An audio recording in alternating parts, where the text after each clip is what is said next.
Ito na, may bagong pasabog po kahapon sa hearing sa Senado. Sa kaliwat kanan pa rin na hearing sa flood control. Ang tanong po ng tao, may isinasagawa po ba o niluluto na kasunod na kilos protesta na may kinalaman pa rin po dito sa isyu ng korupsyon?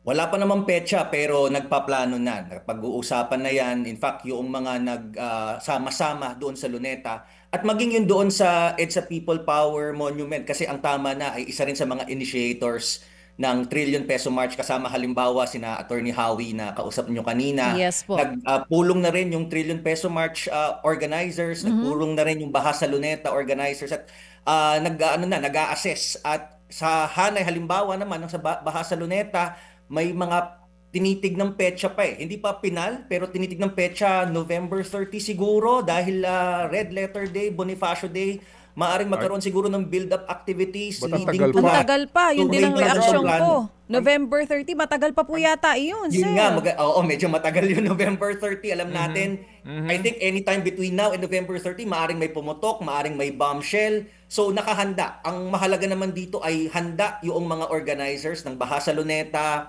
ng Tama na anytime na may pumutok between now and November 30, pwedeng magkasaka agad-agad. Pero may mga build-up activities tayo, may panawagan for noise barrage halimbawa, may mga nakalinya ng mga educational discussions sa mga eskwelahan primarily. So hindi nawawala yung momentum natin from September 21. Pero hindi ba pwede araw-araw?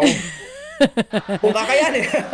Kung meron tayong sapat na lakas, bakit hindi? May mga nananawagan nga ng araw-araw na noise barrage. Pero alam ko, ngayong Biyernes, mayroong nakakasa na noise barrage. Hopefully, parang maging weekly, every Friday. Yung Black Friday protest, ma-convert into something na noise barrage. So, isa yan sa mga posibleng paraan. Kung po pwedeng araw-araw kung may sapat na lakas, sige, i-push natin yan. Mga kapatid, brothers and sisters, saan ka pa? Dito na tayo sa totoo.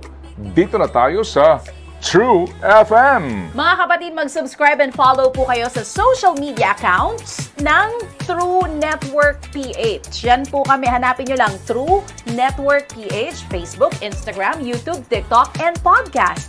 Mapa Apple or Spotify man yan, mahahanap nyo kami. Lahat ng mga napapanood at napapakinggan nyo po sa programa, nasa social media accounts namin yan. So, paano mga kapatid? See you sa social media!